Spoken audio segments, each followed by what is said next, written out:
Tu n'es pas fatigué d'en avoir trop fait. Tu es fatigué d'attendre, sans savoir ce que tu attends. 3 semaines de cela, la sensation que quelque chose s'achève, sans que rien ne se ferme. Tu t'attends chaque matin à ce que ce soit différent. Ça ne l'est pas. Il y a une raison. Et ce soir, elle atteint son point exact. Depuis le 20 février, Saturne et Neptune se tiennent ensemble à 0 degré du Bélier pour la première fois depuis 36 ans. Cet alignement dissout les structures, celles qui donnent leur forme à tes journées et leur poids à tes décisions. Le 26 février, Mercure a rétrogradé en Poisson, entraînant ton esprit dans des boucles d'inachevé. Demain soir, le 18 mars, à 21h 23h de l'Est, une nouvelle lune se forme à 28 degrés des Poissons, le dernier degré du dernier signe du zodiaque. Mais ce n'est pas cela qui rend demain, 21h 23, différent de n'importe quelle autre nouvelle lune. 28 degrés, Poisson n'est pas un début, c'est une couture, le point exact où un système s'achève et où le suivant n'a pas encore commencé. Ce qui se passe réellement à cette couture, et ce qu'il faut faire dans les heures avant qu'elle se referme, n'est pas ce sur quoi la plupart des gens se concentrent ce soir. Dans les prochaines minutes, tu vas découvrir 3 choses. D'abord, ce qu'est la couture à 28 degrés des Poissons, et pourquoi ce degré précis compte ce soir. Ensuite, pourquoi Saturne, Neptune et Mercure rétrograde ont verrouillé exactement ces 3 semaines que tu portes. Enfin, 3 étapes calées sur 21h 23, non pour commencer quelque chose, mais pour laisser le zéro faire son travail. L'attente que tu ressens avait une forme. Ce soir, cette forme se referme. Cette sensation n'a pas de nom. C'est la première chose. Pas l'anxiété. L'anxiété a un objet, quelque chose vers quoi elle pointe. Pas le deuil. Le deuil sait ce qu'il pleure. Ce que tu portes est plus calme et moins défini que l'un comme l'autre. C'est la sensation d'attendre que quelque chose se termine sans pouvoir identifier ce qui se termine. Tu te réveilles le matin et la première pensée est déjà là. Quelque chose n'est pas résolu, tu ne sais pas quoi.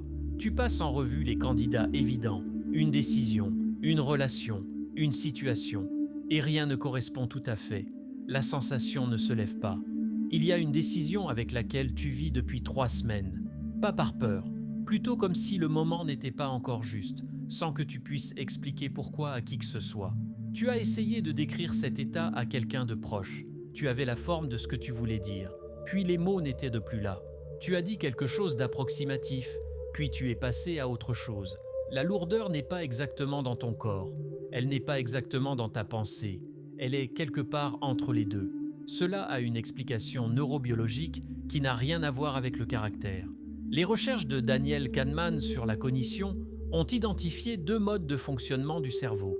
Le système 1, qui tourne automatiquement sur les schémas et l'expérience passée, et le système 2, qui gère le raisonnement délibéré face à une situation nouvelle. Sous une fatigue chronique, celle qui se construit en semaines de suspension non résolue, pas en jours de travail dur, le système 2 perd progressivement l'accès.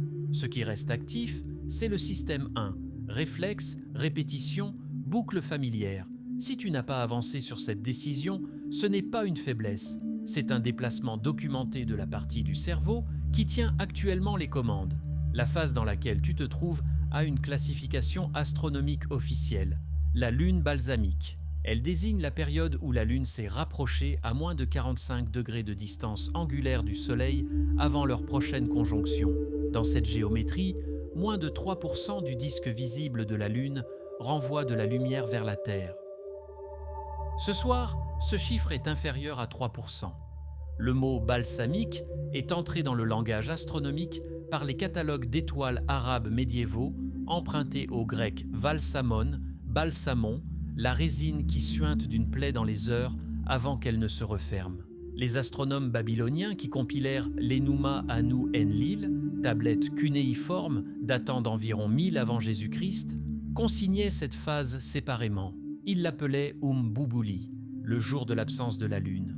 L'ancienne forme est partie, la nouvelle n'est pas encore arrivée. Ni fin, ni début, l'intervalle. C'est là que tu te trouves ce soir. Demain soir, à 21h 23h de l'Est. Dans moins de 20 heures, cette phase se referme. Pas l'attente elle-même, la forme précise qui a donné à cette attente cette sensation-là. Cela n'a pas commencé ce soir. Il y a une date précise où cette forme s'est constituée. Une fois que tu l'as, ces 3 semaines de suspension cessent d'être informes. La date est le 20 février 2026, 11h53, heure de l'Est. Saturne et Neptune ont atteint une conjonction exacte à 0°45' du Bélier. 2 planètes au même point du ciel pour la première fois depuis 36 ans. La précédente conjonction était en 1989. Celle-ci tombe autrement pour une raison qui rejoint exactement ce que tu ressens. Saturne, c'est la structure, pas l'ambition, la structure, l'échafaudage de la vie quotidienne, le rôle que tu habites chaque matin avant même d'y penser, la routine qui donne leur poids à tes décisions, la définition de toi-même à partir de laquelle tu fonctionnes sans la remettre en question. Neptune, c'est la dissolution, le processus par lequel des choses définies deviennent perméables. Ensemble, elles ne produisent pas un effondrement, elles produisent de l'incertitude à l'intérieur de ce qui était solide. Tes journées fonctionnent encore, elles n'ont simplement plus la même forme. Depuis le 20 février, les structures qui donnaient une forme à tes journées perdent de leur définition, progressivement, comme quelque chose de familier qui cesse de te sembler tien. Mais l'endroit où cette conjonction a eu lieu compte autant que la conjonction elle-même. 0° Bélier est le premier degré de tout le zodiaque, le point zéro du système entier. Dans la pratique astrologique traditionnelle, il porte un nom précis, le point Bélier, aussi appelé le point du monde. Les configurations qui s'y produisent dépassent les thèmes individuels et commencent à opérer collectivement, non en amplifiant les cartes personnelles, mais en les quittant. Saturne et Neptune se sont rencontrés à la coordonnée à partir de laquelle tout le reste est mesuré. La dernière fois qu'elles se sont rencontrées à ce degré exact du Bélier, c'était en 1702, il y a 324 ans. 4 jours plus tard, le 26 février, Mercure a stationné rétrograde à 22°33' des Poissons. Mercure gouverne la manière dont l'esprit séquence et clôt. Les Poissons sont le signe où Mercure opère dans ce que l'astrologie classique appelle une débilité, là où sa fonction centrale est la plus compromise. En Poissons, la capacité de fermeture nette s'adoucit. Les pensées tournent, les décisions perdent leur contour. Après 50 ans, le cortisol baisse nettement après minuit, supprimant le tampon qui empêche le cerveau de rejouer la matière non résolue. L'hippocampe revient aux boucles ouvertes précisément quand la stimulation extérieure est au plus bas. 3 semaines de Mercure rétrograde en Poissons correspondent presque exactement à ce schéma. Il y a quelque chose que tu étais prêt de décider avant le 20 février, une direction presque prête. Depuis, cela tourne sans atterrir. 2 configurations, 4 jours d'écart, un seul état. Mercure maintient cette boucle ouverte depuis le 26 février. Dans moins de 20 heures, à 21h23 de l'Est, elle se tiendra à côté de la Lune pour la première fois depuis son retournement. Cette boucle a un point de fermeture, mais Saturne et Neptune forment l'arrière-plan. Mercure est ce qui a maintenu la boucle en marche. Demain, un 3e élément arrive, non une planète seule, mais une coordonnée précise, où 3 corps convergent et où le zodiaque manque de degrés. Les astronomes babyloniens avaient un mot précis pour ce point, et ce mot nomme exactement ce dans quoi tu attendais. La plupart des gens savent qu'une nouvelle lune commence un cycle, un nouveau mois lunaire, un point d'initiation. C'est exact, mais pas celle-ci. La nouvelle lune de demain se forme à 28°26' des Poissons. Les Poissons sont le 12e et dernier signe du zodiaque. La nouvelle lune suivante tombera en Bélier. Premier signe, nature et éléments complètement différents. Cela veut dire que demain n'ouvre pas simplement un nouveau mois lunaire. C'est la dernière remise à zéro avant que le zodiaque n'achève une rotation complète. Les 360 degrés se ferment à 28°26'. La coordonnée suivante est 0°0' Bélier. Entre ces 2 points, il n'y a rien, seulement la couture. Cette couture, c'est là où tombe demain soir, 21h23 de l'Est. Le terme classique pour les degrés 28 et 29 de n'importe quel signe est le degré anarétique, le dernier groupe avant qu'un signe ne s'achève, associé à l'urgence et à l'accomplissement plutôt qu'à l'initiation. À ce degré, la qualité du signe n'a plus nulle part où aller. Ce qui reste inachevé ici ne se prolonge pas doucement. Cela se ferme ou attend un cycle entier de plus. Mais le degré seul n'explique pas ce qui rend le moment de demain exact. À 21h23, 3 corps occupent simultanément la même région du ciel, la Lune, Mercure rétrograde et Mars. Chacun a été une source distincte de ce que tu portes. Mercure rétrograde, l'esprit en boucle sur des choses non résolues, incapable de séquencer en avant. Mars en Poisson est dans ce que l'astrologie classique appelle une débilité. Mars gouverne la volonté et l'action dirigée, et les Poissons sont le signe où la volonté perd son appui. Non par faiblesse, mais par nature élémentaire. L'eau ne répond pas à la force. Depuis 3 semaines, tu essaies de faire bouger quelque chose qui ne bouge pas ainsi. La Lune rassemble Mercure et Mars à l'instant exact de l'illumination zéro. 3 sources, une coordonnée, un moment. La dernière fois que Saturne et Neptune étaient en conjonction active et qu'une nouvelle Lune tombait simultanément en Poisson, ce n'était pas en 1989. Cette année-là, la conjonction Saturne-Neptune était en Capricorne. La nouvelle Lune en Poisson de ce cycle s'est formée sans ces 2 planètes à proximité. La convergence présente demain un cycle actif de 36 ans au point Bélier, une nouvelle Lune dans les derniers degrés du zodiaque et une triple conjonction Lune, Mercure et Mars n'a pas d'équivalent dans une seule vie humaine. En ce moment même, pendant que tu écoutes cela, la Lune traverse déjà les derniers degrés des Poissons à raison d'environ 1/2 degré par heure. La distance jusqu'à 28 degrés 26 minutes diminue pendant que tu écoutes. Les tablettes de l'Enuma Anu Enlil relevaient des observations distinctes pour ces degrés finaux, ce qu'elles appelaient le seuil 100 mètres, l'ancienne qualité du signe déjà parti, la nouvelle pas encore arrivée. Un état entre systèmes, pas une transition, un vide. Demain à 21h, 23h de l'Est, ce seuil se referme. L'endroit où cela s'ouvre dans ta vie, le domaine qui porte ce poids, dépend d'où tu te tiens. Pour 4 signes, la pression est tombée dans une seule zone précise. Si tu te reconnais dans l'un d'eux, tu comprendras non seulement ce qui se ferme, mais où cela a été assis tout ce temps. 4 signes ressentent cela le plus directement. Non parce qu'ils ont été choisis, parce que la géométrie l'exige. Quand une nouvelle lune se forme à 28 degrés des Poissons, elle active ce que l'astrologie traditionnelle appelle la croix mutable, les 4 signes qui se tiennent en relation exacte de 90 et 180 degrés avec ce point. Poisson, Vierge, Gémeaux, Sagittaire. Conjonction, opposition, carré. Ce sont des relations angulaires, pas des interprétations.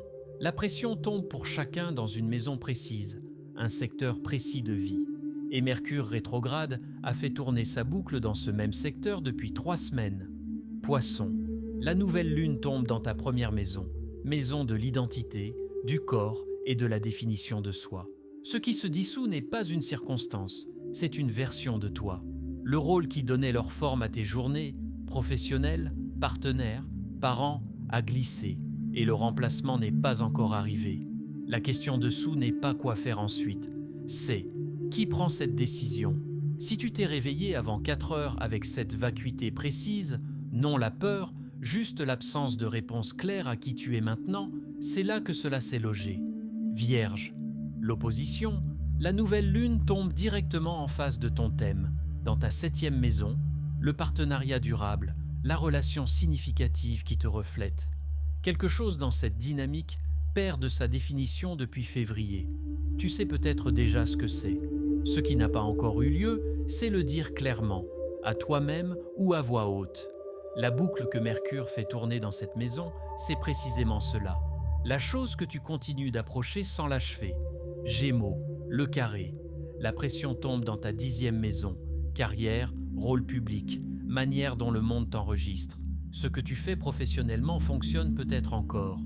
Mais quelque chose entre toi et ce travail a changé, et la version extérieure de toi n'a pas rattrapé le glissement intérieur. Ce n'est pas un échec, c'est l'écart entre ce que tu présentes et ce que tu es réellement devenu. Cet écart s'élargit depuis février. Sagittaire, le second carré. Cela tombe dans ta 4e maison, le fondement, le foyer, la structure familiale, le sol que tu pensais stable. La pression vient d'en bas, exactement de l'endroit où le soutien était supposé exister. La structure bouge de façon que tu n'as ni initié, ni réellement le pouvoir d'arrêter. Le poids n'est pas exactement du deuil, c'est l'inconfort particulier de réaliser que le sol n'est plus ce qu'il était. Pour tous les autres signes, trouve la maison de ton thème natal qui contient 28 degrés des Poissons. C'est là que la couture s'est ouverte il y a 3 semaines. C'est là que la boucle tourne. C'est là que demain, 21h23, tombe pour toi précisément. Quelle que soit cette maison, elle est sous pression depuis le 20 février. Dans moins de 20 heures, à 21h, 23h de l'Est, cette pression atteint son point exact de fermeture. Ce qui se passe dans les heures avant reste la seule partie encore ouverte. Savoir où tombe la pression n'est pas la même chose que savoir quoi en faire. Il y a une fenêtre entre maintenant et 21h23. Elle n'est pas vide. Ton corps est déjà dedans. Tu es déjà à l'intérieur de la fenêtre. Non parce que tu l'as décidé, parce que la fenêtre ne demande aucune décision. La Lune est à son illumination minimale. Le cycle ouvert le 20 février s'est resserré vers ce point pendant 26 jours. En ce moment, pendant que tu entends cela, la Lune se trouve quelque part dans les derniers degrés des Poissons, avançant vers 28 degrés 26 minutes à environ 1 demi-degré par heure. Le point de fermeture est à moins d'une journée. Tu es dans les dernières heures d'un cycle de 36 ans. Que tu fasses quelque chose ou non, ton corps le sait avant ta pensée. La phase de lune balsamique affecte la biologie circadienne par un mécanisme qui n'a rien à voir avec la croyance. Avant la lumière artificielle, la lumière lunaire réglait l'activité nocturne. À éclairement minimal, la lumière ambiante disponible pour la suppression de la mélatonine chute à son point le plus bas du mois. Le corps bascule vers un état compatible avec l'achèvement plutôt qu'avec l'initiation. Moins de stimulation, plus de mélatonine, moins d'élan vers une action nouvelle. C'est de la chronobiologie, pas de l'interprétation. Si tu t'es réveillé entre 2 et 4 heures du matin au cours des 2 dernières semaines avec une pensée déjà en mouvement, la même chose non résolue, revenant sans permission. Il y a une composante physiologique à cela. Après 50 ans, le cortisol baisse nettement après minuit. Le cortisol agit normalement comme un tampon qui empêche le réseau du mode par défaut de tourner sur la matière inachevée. Sans ce tampon, dans l'environnement faiblement stimulant d'une nuit de lune balsamique, le cerveau rejoue les boucles ouvertes avec netteté et persistance. Ce n'est pas de l'anxiété, c'est un cerveau en mode d'achèvement, revenant à ce qui n'a pas été achevé. Les astronomes babyloniens, qui ont consigné l'Enuma Anu Enlil, tablette cunéiforme conservée aujourd'hui dans la collection Kay du British Museum, compilée sur plusieurs siècles à partir d'environ 1000 avant Jésus-Christ, notaient la phase Umbubuli avec une remarque opératoire précise. Les décisions prises avant cette phase avaient tendance à tenir. Celles prises pendant cette phase étaient souvent réexaminées après la nouvelle lune. Leur registre n'était pas mystique. Il était observationnel, un schéma noté à travers assez de cycles pour être inscrit dans les tablettes comme une règle. Mars en Poisson ajoute une 3e couche. Mars est la planète de la volonté et de l'action dirigée. En Poisson, débilité classique, Mars ne répond pas à la force. L'élément du signe est l'eau et l'eau ne se compresse pas. Depuis 3 semaines, ta volonté rencontre une résistance non parce que la direction est mauvaise, mais parce que le mécanisme n'est pas adapté aux conditions. Mars en Poisson n'est efficace que par une seule action, s'arrêter, poser quelque chose, laisser ce qui est déjà en mouvement s'achever sans le pousser. Demain soir, à 21h, 23h de l'Est, Mars se tiendra à côté de la Lune et de Mercure à la coordonnée exacte de fermeture.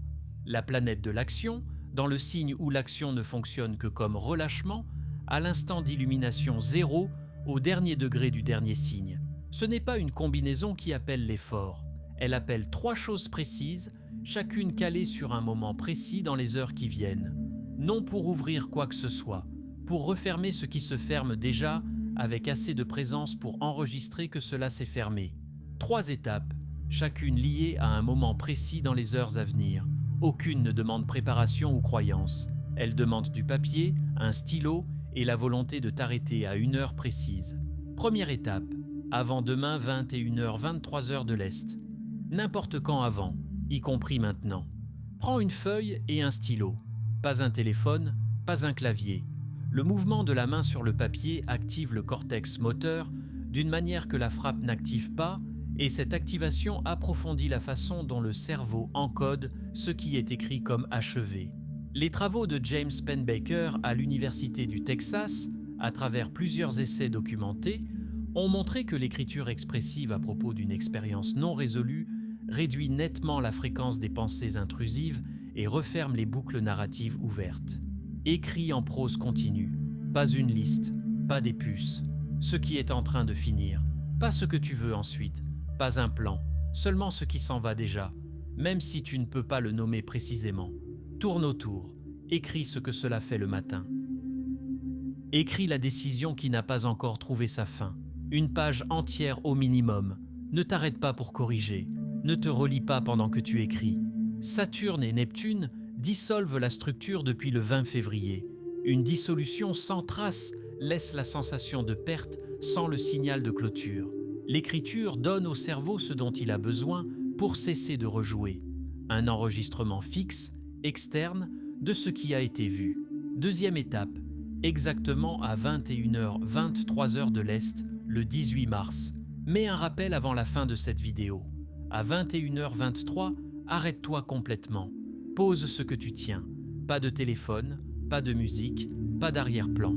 3 minutes de silence, exactement 3. Assis ou debout, yeux ouverts ou fermés, cela n'a pas d'importance. Ne fais rien. À cet instant, la Lune, Mercure et Mars occupent une seule coordonnée, 28 degrés 26 minutes des Poissons. Cette conjonction ne dure que quelques minutes. 3 minutes d'immobilité, ce n'est pas de la méditation. C'est le corps qui enregistre une transition au lieu de la traverser sans la remarquer. Le système nerveux sous stress chronique a besoin d'un arrêt complet pour marquer une frontière. Sans cet arrêt, le moment passe et la boucle n'a pas de point de fermeture, seulement une continuation. Troisième étape, immédiatement après les 3 minutes. Avant d'ouvrir ton téléphone, avant de parler, écris une phrase sur ce qui est en train de finir. Pas de nom, pas de détails, pas d'explication pour qui que ce soit. Une phrase avec un verbe, quelque chose comme « la version de moi qui avait besoin que cela se résolve est terminée », mais avec tes mots, sur ta chose à toi. 2 lignes au maximum.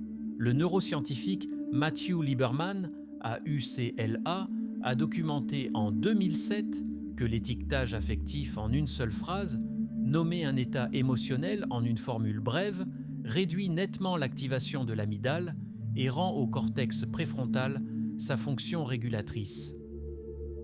Les détails gênent, ils renvoient le cerveau à l'analyse plutôt qu'à la fermeture. Une phrase est la frontière. Après elle, le cerveau enregistre le récit comme achevé. La boucle que Mercure fait tourner depuis le 26 février reçoit un point de fermeture, non par les planètes seules, mais par le seul système qui puisse réellement la fermer, celui qui est en toi. Ce qui suit n'est pas du soulagement, pas de la clarté, pas la sensation que tu attendais. La nouvelle lune est passée à 21h23. Le cycle actif depuis le 20 février est maintenant dans le noir. Il ne reste plus rien à attendre pour ce soir. Ce qui reste, c'est du calme. Pas paisible, juste vide d'une manière différente de celle d'il y a 3 semaines. Dans 36 heures, quelque chose qui pressait contre ta pensée commence à bouger. Ce qui ne pouvait pas se résoudre, pas se fermer, pas devenir clair, cette partie-là est presque passée. Le lendemain est déjà différent de celui-ci. Abonne-toi et reste proche. Ce qui vient ensuite dans cette séquence n'est pas séparé de ce soir.